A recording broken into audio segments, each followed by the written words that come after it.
Welcome back to another one of our interviews with descendants of people who are descended from folks who were involved or around during the Hamburg Massacre of 1876. This is a part of the commemoration of the Hamburg Massacre. This year is the 150th anniversary of what happened in Hamburg, South Carolina in 1876. And there are several events, which we'll talk to you about later, commemorating these events, both with speakers and music and festivities like this. My name is Melissa DeVelvis. I am a professor of history here at Augusta University, and we'd like to thank Augusta University's Pamplin College for letting us use their podcast lab. Hello, I'm Marsha Harris, and I became a part of the Hamburg commemoration team through my interest in history as it relates to Jefferson High School and the descendants and their relationship to the people who came before them. So part of that is Hamburg, which became Carpentersville and Cartersville, and those students came to Jefferson. So thank you for the committee for allowing me to be a part of this. I guess you just brought me in. Yeah. So introduce yourself. Okay, I'm Wayne O'Brien. I'm one of the co-chairs of the Hamburg 150th.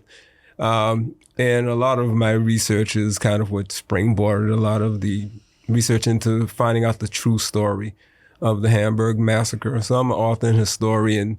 So you'll see me kind of woven throughout this Hamburg story, but they call me the dot connector. So I'm coming to, as a representative of the descendants who lived in Hamburg, the ancestors who lived in Hamburg, and kind of my story will connect with some of the other descendants that had been in earlier to do interviews. Yes. If y'all have seen Wayne's interview, or if you haven't, go click on it.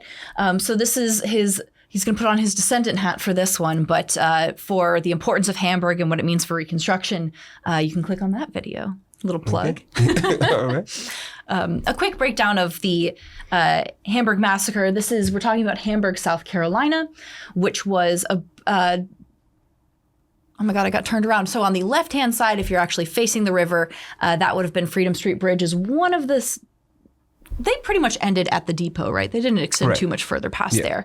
So that would have been one of the borders of the town of Hamburg, South Carolina, which by Reconstruction, by the end of the Civil War, it was a predominantly black town, but it was an interracial town. It was not only a black town.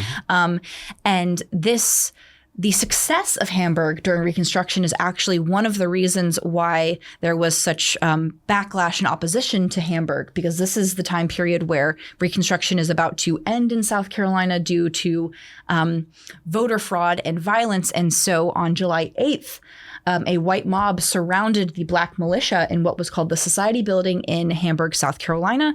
Guns and men were rolled over the bridge from Augusta as well.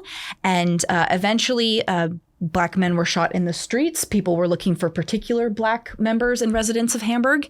And then some were rounded up in what Doc Adams would call the dead ring and executed. And that is what is referred to as the Hamburg Massacre. And eventually Hamburg, due to a series of floods of the Savannah River and not enough levee infrastructure, the town was moved several buildings brick by brick or plank by plank upriver into the communities that you mentioned. And now we have several markers as well as due to, in large part, Wayne's effort, the Hamburg-Cartersville African American Heritage District. All right. Yeah, you did it. Did it fast, tried. Yes. Well, there is just so much to say, but let's start with this. Who are your ancestors, and tell us about them, and how are you related? Okay, my ancestors are the O'Bryant family. When I actually first found them in Hamburg, I asked my father about his ancestry, and he said, they lived right around where you are now. And so I started to research them, and I found a Freedman Bank record for Cornelius O'Bryant, and he was living in Hamburg. And so when I read the record, Cornelius had his parents on there, his grandparents, and his 8 siblings. And one of the siblings was Lawrence O'Brien, my great-great-grandfather. And another sibling was Needham O'Bryant. And so with further research, I found out that Needham O'Bryant was one of the wardens. The Hamburg, their political structure was in tandem, the mayor and then 4 wardens. And Needham at one point had been one of the wardens in Hamburg. Found them on a number of documents. There's a document called the Man of the Economy of Hamburg, where John Gardner and Needham O'Brien and Cornelius O'Brien are all on this document. They were all members of First Providence. Baptist Church was called Providence at the time. So that's when I found my connection to Hamburg. And once I found out that I had family living in Hamburg, I wanted to know more about it since I was living in North Augusta.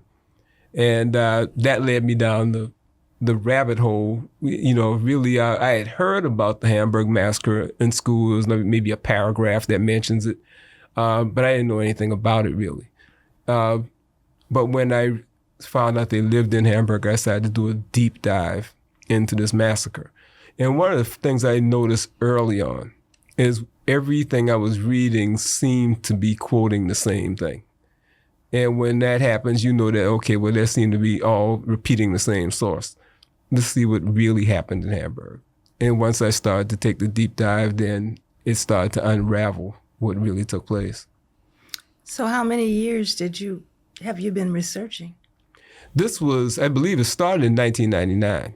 That's when I first started looking for my family. And I had no idea they lived up here. But right around 2000 is when the ball really starting to roll. As a matter of fact, what I did is started asking African Americans that lived in North Augusta what they knew about the Hamburg Massacre. A lot of them had been descended from people that lived in Hamburg, but the story wasn't passed down about the massacre. One gentleman in particular, his name was Deacon Jerry Cannon. And Deacon Cannon was born, I believe it was 1927-ish.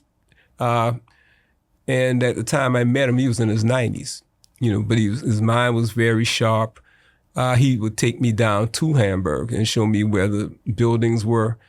But he said his family didn't tell him about the massacre. And he was only a generation or so removed from the massacre. And as I began to ask people that moved with those buildings up to Carswell out of Hamburg, they all said that their parents didn't tell them about it. Now, we kind of understand through African-American history that there's a reason for that. When you have an event like that was so monumental, that to talk about it was dangerous. And to tell your children about it was extremely dangerous. Because if children are heard talking about it on the streets, they could get harmed. So How? Explain more. Well, the Hamburg Massacre was a political event that happened locally, but it had a national implication. And at the time, you had federal troops that were in the South. If the federal government finds out what they were doing locally, that may make them have a heavy hand in their local politics. So it was covered up and it was rebranded as a riot because of what that would cause on a federal level. They're basically violating the 14th, 15th, and 16th, 13th, 14th, 15th Amendment. So if you're talking about what really happened and that gets wind back up to the federal government, then you're going to cause pressure on them. So it happened during the Civil Rights Movement. There were things that happened that if you spoke about it publicly, as a matter of fact, some of those things are happening now. There are certain things that are going on. There was a political situation that happened. The guy wasn't really in politics, but a young guy got shot on camera. Everybody probably knows who I'm talking about. And a number of African-American HBCUs were threatened after that happened. They had nothing to do with it. And it was, if y'all say anything about this, this is going to happen. So it's the same thing, but it was on a heightened level because of the times when there weren't even as much protections back then. Like I said, if you don't know history, you're destined to repeat it. But without getting the specifics, people can read between the lines and see some of the things going on now. Yeah, and even when, in this case, the federal government did investigate Hamburg in a 3-volume inquisition, and then Reconstruction ended, and the U.S. troops left the South and they just let it water under the bridge. So sometimes, at least we have that record, but it's just wild that we have it all the witness statements, and they just chose to just not convict anyone. So that's another thing that happens. And Needham O'Bryant is actually in that document. As a matter of fact, Needham and his brother Cornelius testified for the coroner's inquest. For Rivers' inquest. Rivers' inquest. Yes. So both of them testified for that, and then Needham testified at the Senate, the United States Senate inquiry. But all these were political situations. Right. What ended up happening is there was a investigation. People were indicted, but it was getting close to the election. And since the violence had already broken out with the Red Shirt movement after the Hamburg Massacre, the Attorney General for the state, Attorney General Stone, made a suggestion that maybe we shouldn't have any trials until after the election. And then, of course, the election was stolen, ballot box stuffing, intimidation, all those types of things. And then a lot of the people who had something to do with the Hamburg Massacre ended up winning office, and they dropped everything and nothing ever happened. Well, at the same time, the Senate inquiry had gone on. They had all this evidence, but the whole political situation had shifted. Mm-hmm. And so that now they didn't have the kind of political leverage in the state to go forward with it. As a matter of fact,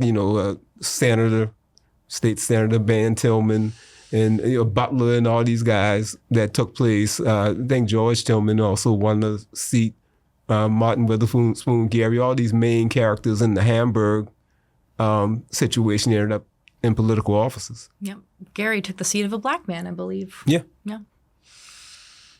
So, thanks to South Carolina, because it was the premier slave port in Charleston, was 60% African-American after the war ended. And then they got the right to vote. The schools were integrated.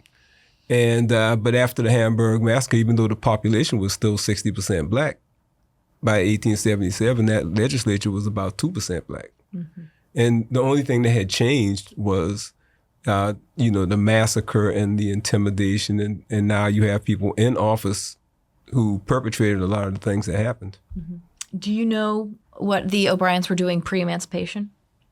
Well, the O'Bryants were originally on a plantation in, was now McCormick County, but that was part of Edgefield County, called in the Clarks Hill area, right where the dam is. They call it the Clarks Hill Dam in Georgia. They call it the Strom Thurmond Dam in South Carolina. It's the Clarks Hill Dam. Yes, the Clarks Hill Dam. But they lived in Clarks Hill. And as a matter of fact, the grandfather who was on Cornelius O'Bryant's Freedman Bank record is a guy named Bob Basil. He was on the Meriwether plantation. Mm. And he's actually blood related to Thomas McKie Meriwether, who was the one white fatality during the Hamburg Massacre. He was the half sibling of McKie Meriwether's great-great-grandmother. And he's the grandfather of the people that McKie Meriwether was shooting at. Oh. So there's a lot of, but that's what they were on plantation there. So after slavery ended, a few of them came over to Augusta, others went over to Hamburg. What is the connection between Hamburg and Cartersville? Hamburg and Cartersville, well, let me tell you that this is the thing that a lot of people misunderstand about the two communities that came out of Hamburg, which was Carpentersville and Cartersville. Hamburg was prone to flooding. Every few years they would have a huge flood. And of course, Augusta, the Army Corps of Engineers put a levee up on the Georgia side, but not on the South Carolina side. And so there was a flood of 1921, massive flood. And a gentleman by the name of William Carpenter, who was born on the South Carolina side near Hamburg, but had moved to Augusta, became very wealthy, and may have been the wealthiest black man in the general area, CSRA. But he ended up buying some land on higher ground to move some of the flood victims. And they created Carpentersville. His name was William Carpenter.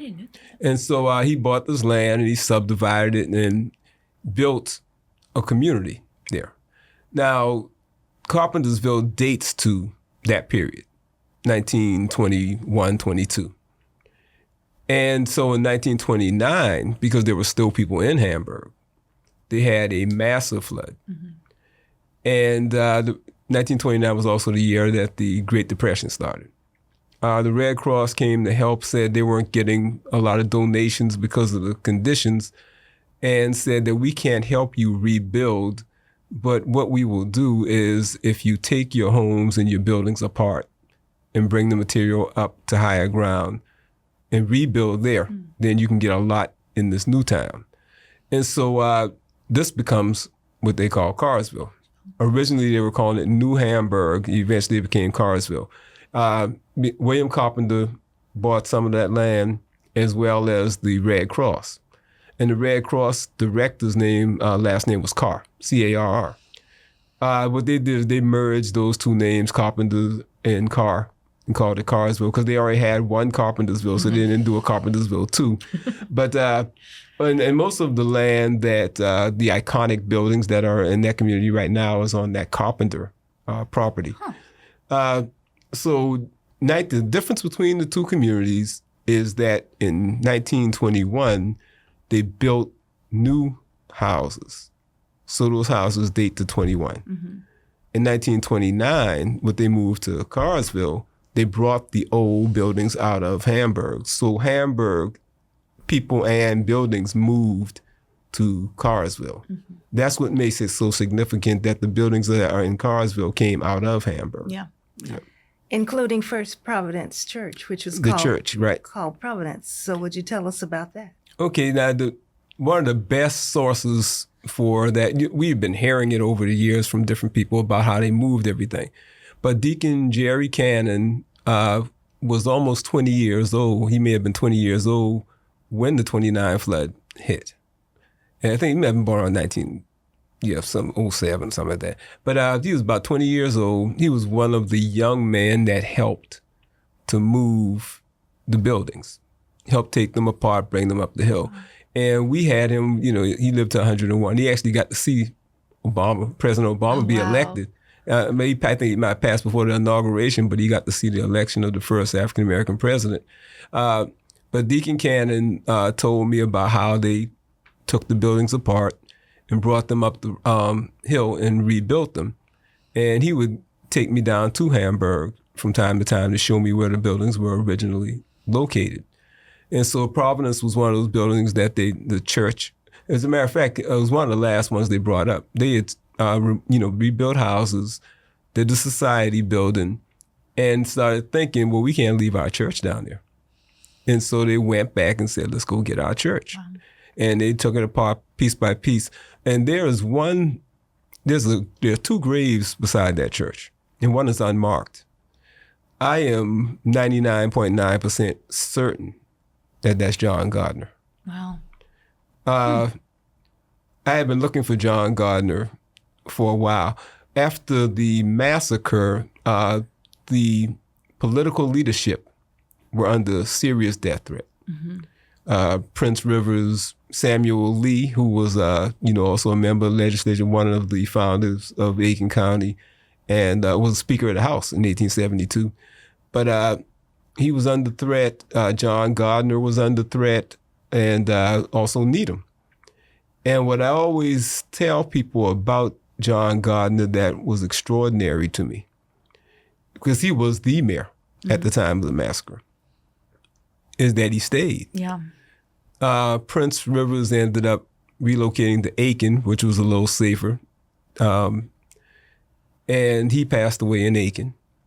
He was in Columbia for a bit, right? Wasn't he a coachman? He was in Aiken when he was a coachman. Oh. Yeah, at the hotel, I believe it was the Highland. And then, but he's buried in Columbia. Buried in Columbia. Yeah. Okay, that's right. At the Randolph Cemetery. Samuel Lee ended up going to Charleston, where he passed away in Charleston. Doc Rivers, the head of the militia, went to Charleston, and he died in Charleston. Yes, you showed me Doc Adams's obituary. Yes, and not obituary, but a notice. But it was the notice in the newspaper. Yes, and but John Gardner stayed, and matter of fact, he was actually trying to still rally people politically after that. It wasn't successful, but he stayed, and then he went into the ministry.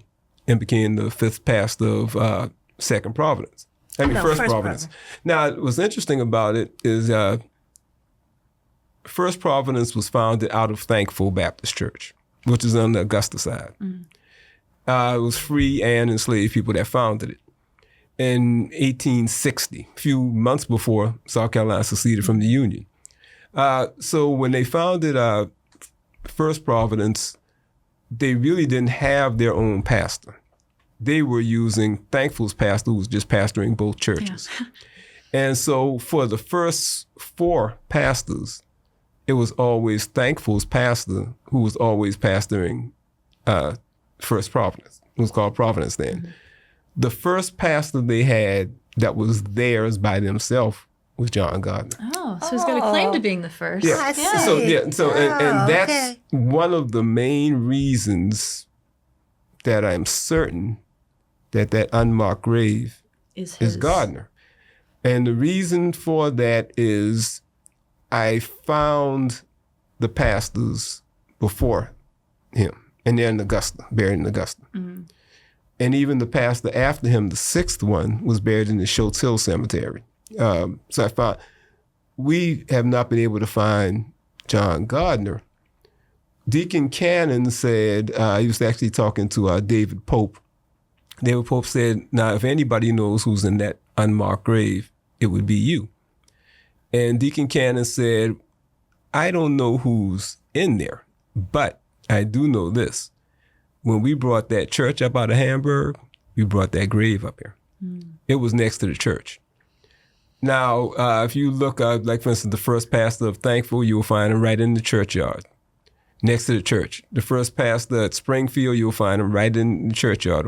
So they would tend to bury the early pastor or some other pastors next to the church.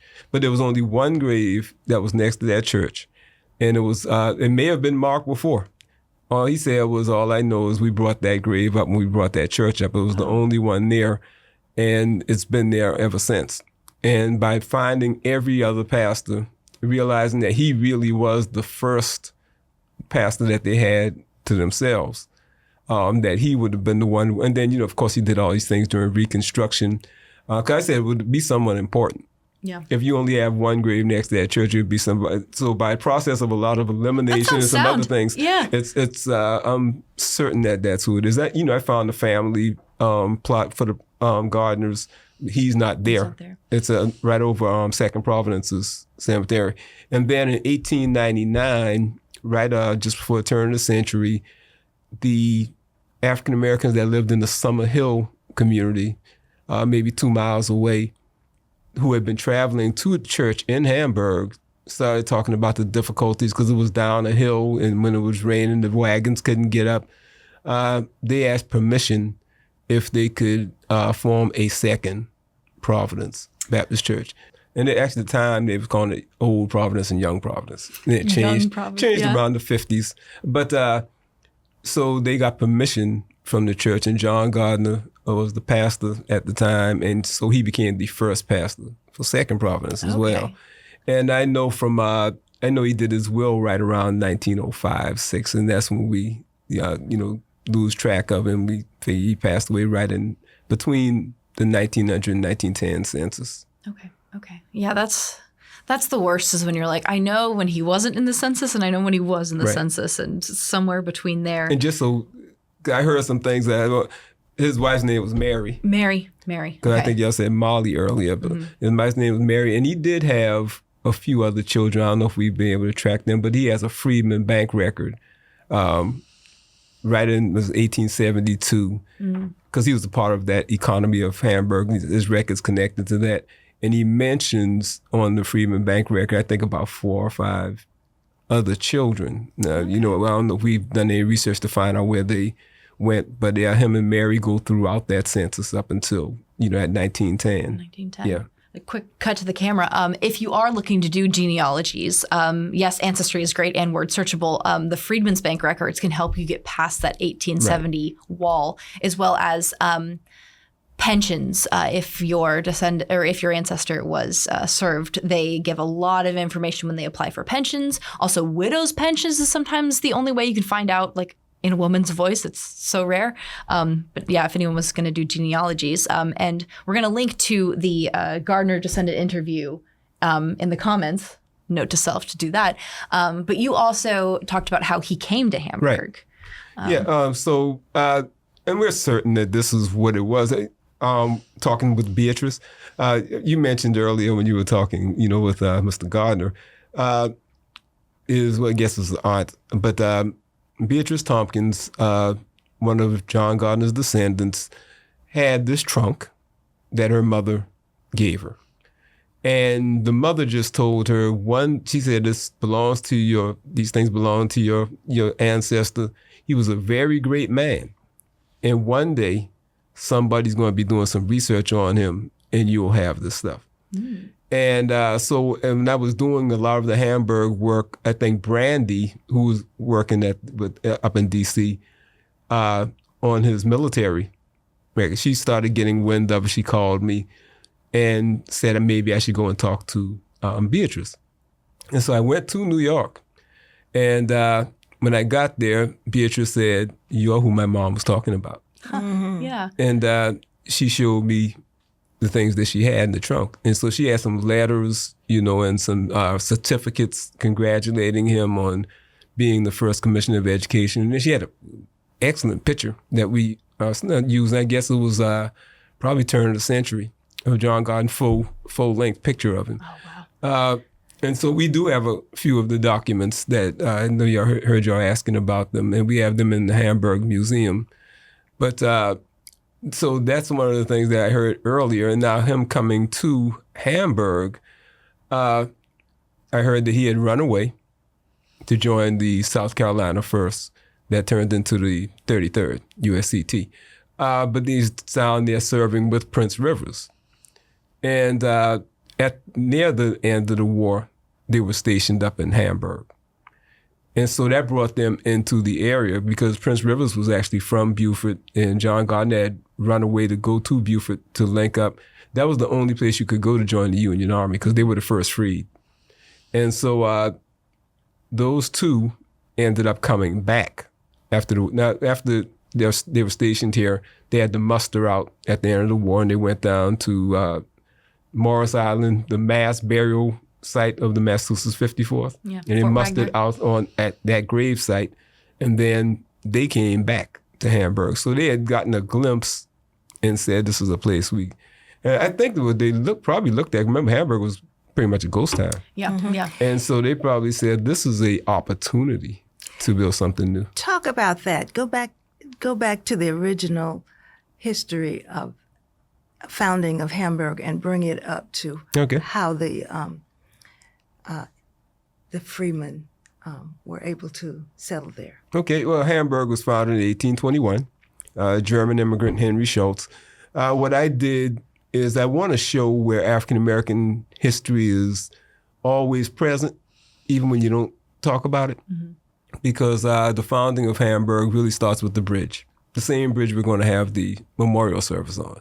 So it's not that exact one, but it was in that location. Yeah. So it was called Schultz's Bridge at first. He built it in 1813 to connect Augusta side with the South Carolina side.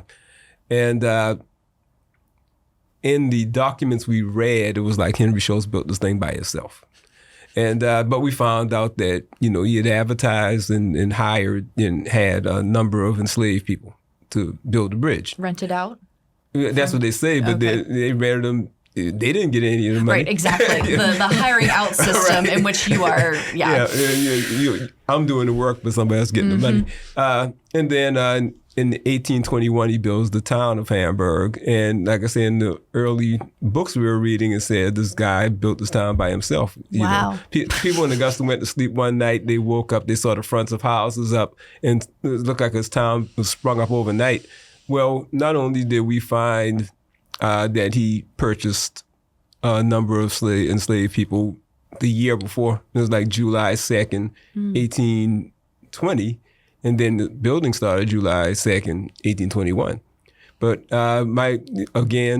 your logic, why did you go and get all of these people and just say, why don't y'all sit down and watch me build this town? So we pretty much know that. And the interesting thing is we have the names We found the names of the ones that they acquired to build the bridge and the names of the ones that he acquired to build the town. And we have those in that museum as well. So 1821, but it shows that this African-American presence is all through the history. 1833, they complete the railroad, but African-Americans, of course, laid all that bed and laid things out for the railroad. So Hamburg becomes this boom town. It's the largest inland slave market period for South Carolina. 1850s, it starts to decline because the railroad expands. And it comes over to Augusta and to Greenville and Columbia. It used to end and terminate in Hamburg. So everybody had to come to Hamburg to put their things on the train to send them to Charleston. Once it extends, Hamburg begins to decline. Schultz dies right around 1851. But by the time the Civil War is about to start, Hamburg is a virtual ghost town. And then that brings you up to speed where, you have the 33rd being stationed here and Prince Rivers and Gardner seeing this town with really no people and envisioning, what this could be as a start as a freedman village.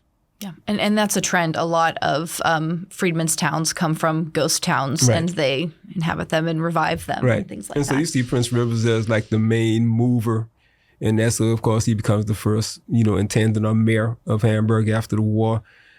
He sent we introduced the bill to recharter the town. He introduced the bill to incorporate First Providence. So that was he was the secretary at First Providence. I didn't know that. Yeah. Huh. So there's a whole, you can see these guys moving not only as community leaders, but statesmen, coming right out of basically an institution of slavery. So many hats. They all wore so many hats. And they were brilliant because Prince Rivers and I think Lee may have been on that constitutional convention. There are reporters from New York that said during that convention, the bulk of the mind work that crafted it was coming from the African Americans. I want to ask one more question. Mm-hmm. Why should young people come to the commemoration and tell us about the program of the commemoration on July 11th? Okay, specifically the 11th, but let me touch the base, talk about the young people first. They are the ones that we have to prepare going forward to take the ball to the next level. You can lose ground if you don't keep moving the ball forward.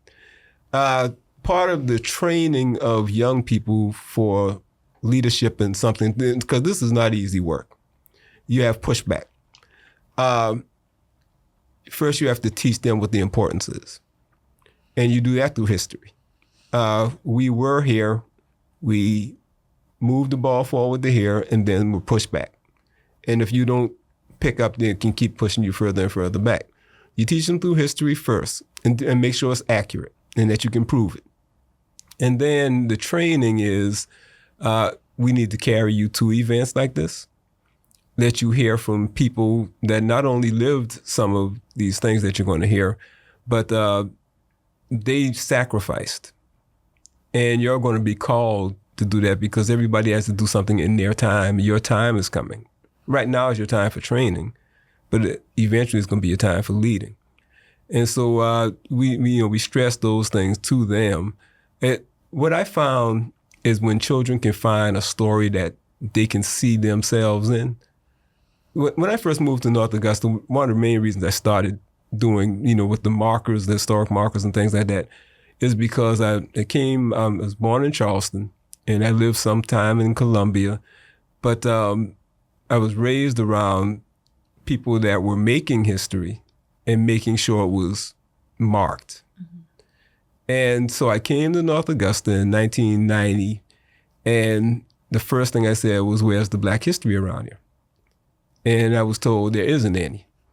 And I said, well, it's got to be because you're here, and you've been here. And the Black churches are older than the white churches in North Augusta. And so they said, yeah, but they're not going to let. I said, let? Why are you asking?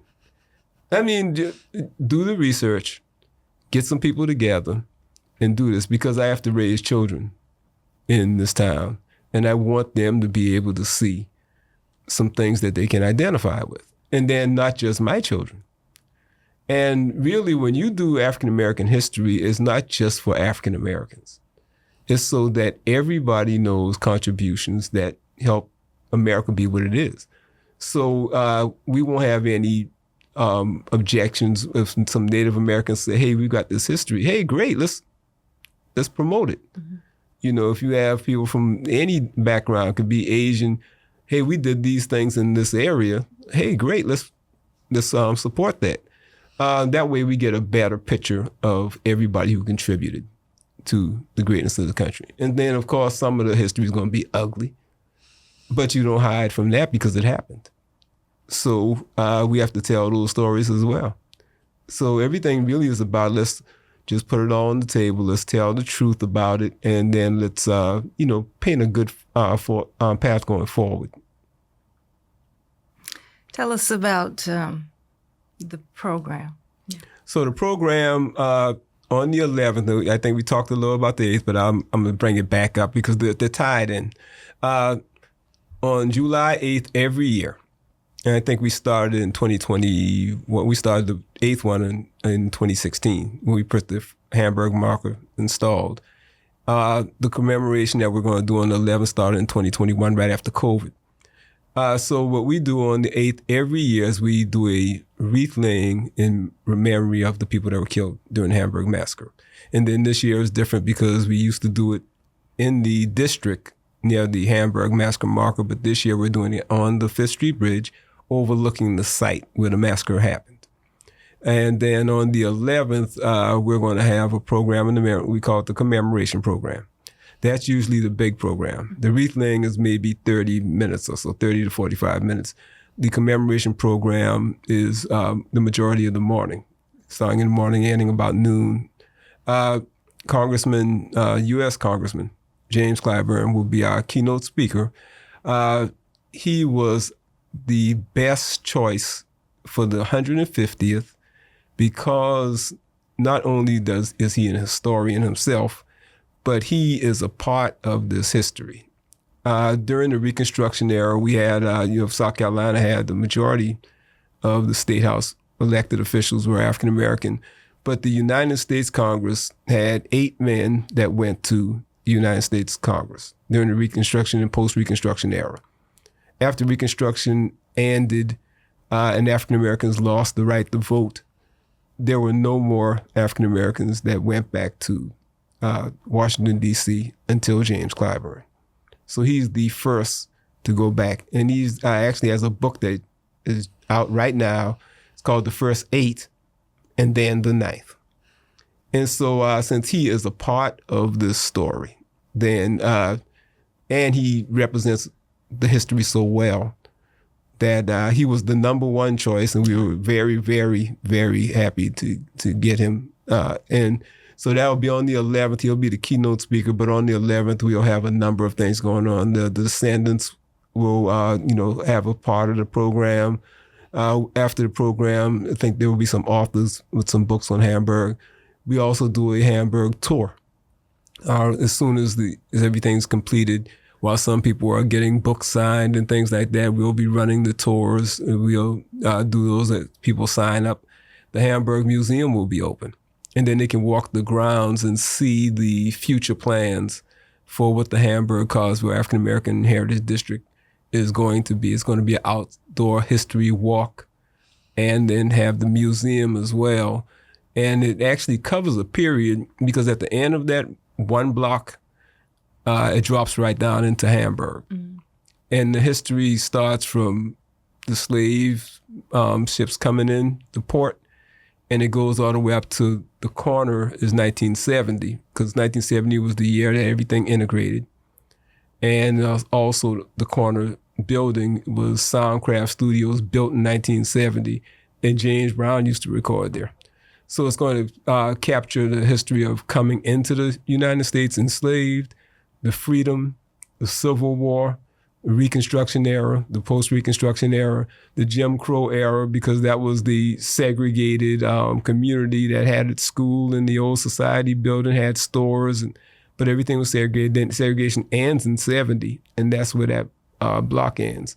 So that's it. It's one block, but it's going to be a lot of history in that one block. It's like temporal and spatial all at the same time, which will be really cool. Yeah. So we've gotten some nice plans that we're developing. The city of North Augusta is being very supportive and, helping us to realize those. So when this commemoration is over, we hope that a lot of people will hear about it and help to contribute to getting the entire district done. And then I'll rest then. I don't think that's true. I don't think you'll ever stop doing history at the rate you're doing. You'll just find another thing to do. Well, if you are interested in attending these events, and I sure hope you are, you can get more information either at the Facebook page, which is Hamburg Carsville African American Heritage District. I know what it is, but I always want to double check. It's on Facebook, as well as bit.ly/remembering Hamburg. That's bit.ly/remembering Hamburg. And from there's tickets to the concert that night at 6 p.m. There's information about the program, and there's also links to donate if you can't come or you're watching this after July. Well, first of all, you can just come next July. But if you want to help support these efforts, all of that is on the website. I got a cool point. Yes. The logo. My brother-in-law did the logo for me. I had to explain what I wanted. This is the Savannah River and the town of Hamburg on the Savannah River disappearing. Ghost town, kind of. As this one is rising on the hill. Oh, nice. So they call it Hamburg on the heights in Hamburg, New Hamburg. But that was the whole concept behind it. Nobody really knew what the logo meant, so I just figured I'd explain that. I've been looking at it. We've done these interviews, and I was like, I bet that's the Hamburg by the river. Yeah. And then this one is being built on the hill. Oh, delightful. I love that logo. Well, thank you for coming. Thank you for all of your work as usual. Thank you, Marsha, for putting all of this together, getting the Descendants together, facilitating these interviews and all of your work. And we hope to see you either this July or anytime after or anytime before.